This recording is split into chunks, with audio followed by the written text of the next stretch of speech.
Assalamualaikum, selamat datang di channel saya Mila Nabila 99. Silahkan dipilih sesuai intuisi kalian. Adakah kejutan indah untuk kalian di hari ini, Kamis 24 Februari tahun 2022 ya. Silahkan dipilih sesuai intuisi kalian. Ini ada 5 tebaran, 5 pilihan kartu ya. 1, 2, 3, 4, 5. Adakah kejutan indah untuk kalian di hari ini, Kamis 24 Februari tahun 2022? Silakan sambil dipilih sesuai intuisi kalian. Buat yang bernama Hilda Jahjadi, tolong video call saya. Ini nomor WhatsApp saya ya. Tolong tunjukkan KTP, KK, akta, kalau perlu juga tunjukkan ijazah ya. Ijazah dari TK sampai kuliah ya, semua tunjukkan ya. Jadi sama nggak namanya, dari ijazah, dari akta, semuanya sama nggak gitu. Dan nanti juga akan saya tunjukkan KTP saya, kakak saya, akta saya, ijazah saya dari TK sampai saya kuliah S2, akan saya tunjukkan semuanya.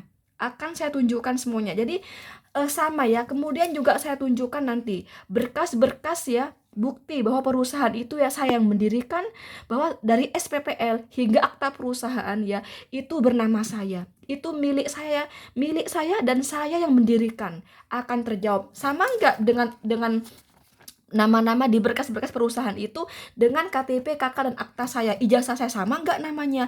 Wajahnya sama nggak dengan di video call atau kamu bertemu dengan saya? Ya, jadi Hilda ini teman-teman ya, Hilda Jahjadi ini mengatakan saya sok sibuk karena saya kemarin ya bikin konten selalu tertunda-tunda, nggak punya waktu bikin konten. Dia berkata banyak alasan sok sibuk ya. Padahal saya butuh para subscriber saya untuk nonton YouTube saya.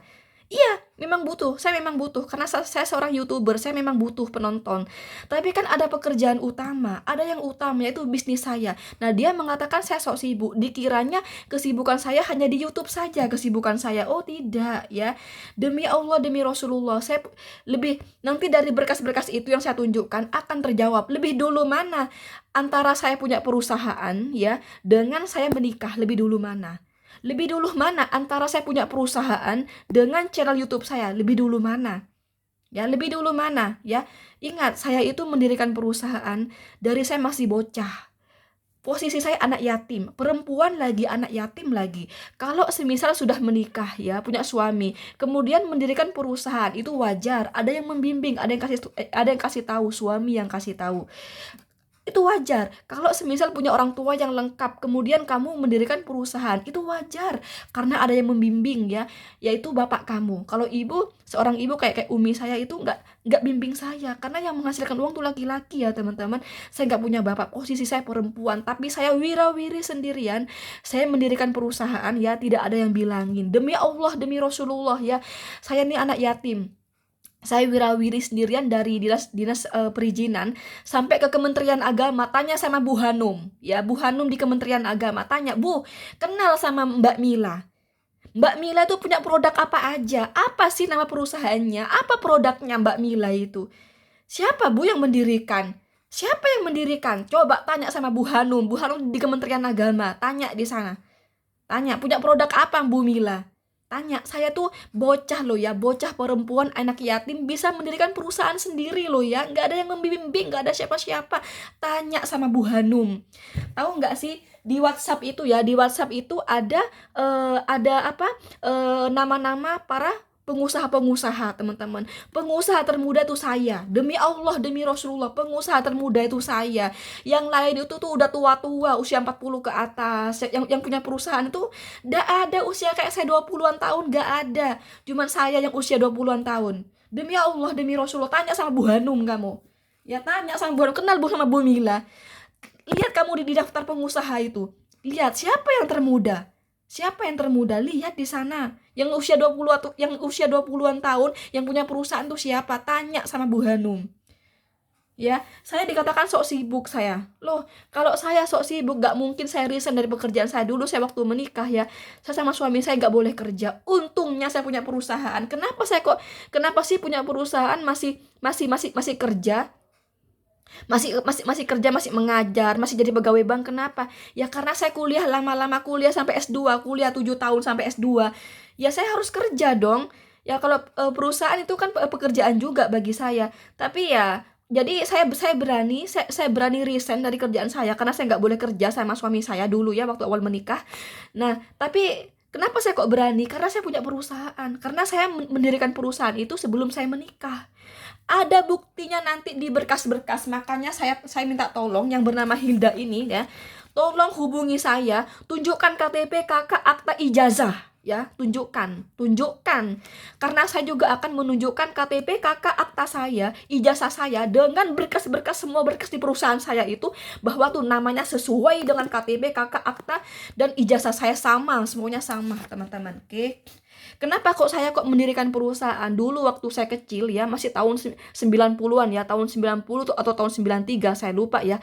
Waktu itu saya masih nol kecil, saya nonton di TV, nonton perusahaan tekstil waktu itu dengan ribuan karyawan. Kemudian otak saya mendeskripsikan, oh, berarti yang punya pabrik ini berarti orang yang paling kaya. Kenapa kok paling kaya? Buktinya dia bisa membayar ya, menggaji semua karyawannya. Berarti dia lebih kaya dong dari dokter, dia lebih kaya dong dari polisi, dia lebih kaya dong dari guru. Itu pemikiran saya dulu, sehingga saya punya cita-cita ingin punya perusahaan juga. Kemudian waktu saya kelas 2 SD ini ya, akhirnya saya punya nih loh, BPJS Ketenagakerjaan ya. Jadi saya di sini punya karyawan, sehingga karyawan itu kesehatannya ditanggung saya, teman-teman. Ya, karena saya dulu masih kecil ya, saya tuh nonton pabrik saya, teman-teman. Sehingga saya berpikir saya juga ingin punya pabrik ya, karena nol kecil waktu itu orang tua saya punya TV hitam putih ya, hitam putih, teman-teman. Jadi saya nonton di hitam putih waktu tahun 90-an. Oh, berarti kalau begitu orang yang punya pabrik ternyata orang yang paling kaya dong. Saya bilang kayak gitu dulu waktu masih TK ya, teman-teman. Ternyata ketika saya kuliah ya, ada pembelajaran bahwa di mana ada pengusaha pasti ada pejabat. Secara stratifikasi sosial ya, pengusaha itu di atas pejabat, karena pengusaha itu penyetir ekonomi negara. Akhirnya pemikiran saya waktu TK itu dulu terjawab waktu saya kuliah, teman-teman. Nah, saya dulu kuliah ini ya, teman-teman. Saya kuliah ini dulu ya. Kuliah saya ini. Nah, saya kuliah ini dulu ya, hubungan international relation ya, ini international politics and foreign policy ya. Ini salah satu mata kuliah saya dulu, teman-teman ya. Ini setebal ini ya, kayak Alkitab ya, teman-teman ya. Setebal ini kayak Alkitab. Ini buku waktu saya kuliah. Kenapa saya kuliah ini ya? Dulu waktu saya masih umur 8 tahun, saya ingat banget ya. Saya punya tante saya tuh Eni Kristiana ya.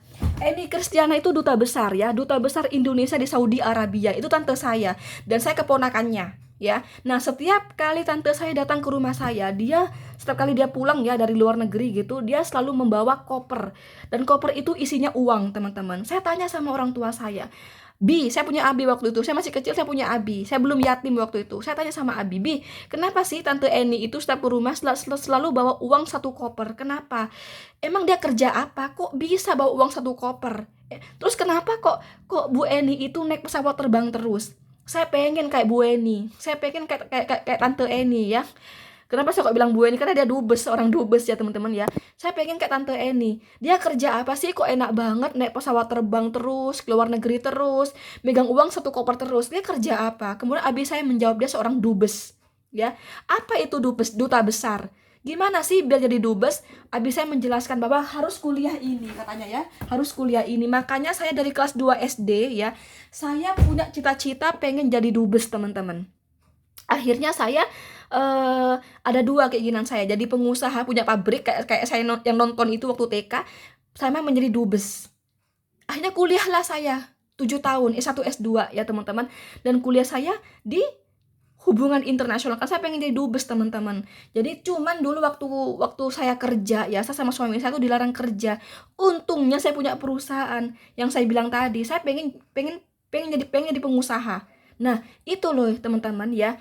Itu saya kan dihina ya, karena saya dikatakan sok sibuk. Akan saya jawab gitu loh, bener nggak sih saya sok sibuk atau emang sibuk beneran? Karena akan terjawab, tolong Hilda, yang bernama Hilda, tolong hubungi saya. Saya nggak mau menghina, tapi saya akan menjawab semua hinaan kamu gitu ya. Akan menjawab, akan saya buktikan, bukan omdo gitu loh. Dan saya bukan mau menghina dan bukan omdo, bukan omong doang, tapi ada bukti. Oke? Oke, langsung aja nomor 1 di sini. Adakah kejutan indah untuk kalian di hari ini? Kita lihat. Belum. Belum ada kejutan indah, malah kamu disuruh hati-hati karena ada seseorang yang berniat tidak baik sama kamu ya. Seperti menipu kamu, mencuri di sini, mengadu domba, hati-hati pokoknya. Ada orang yang punya niat nggak baik sama kamu ya. Nomor 2, adakah kejutan indah di hari ini? Belum ya. Aku melihat kamu sedang pada kesedihan di hari ini. Ada kekecewaan di hari ini ya, belum. Nomor 3, di sini adakah kejutan indah? Tidak. Belum ada kejutan indah. Aku melihat ada sesuatu yang mengkhawatirkan di pikiran kamu. Ada sesuatu yang membuat kamu khawatir ya. Jadi belum di sini. Nomor 4, adakah kejutan indah di hari ini? Kita lihat ya, akan ada seseorang yang menginginkan pernikahan dengan kamu. Oke, sekali lagi, ada seseorang yang menginginkan pernikahan dengan kamu.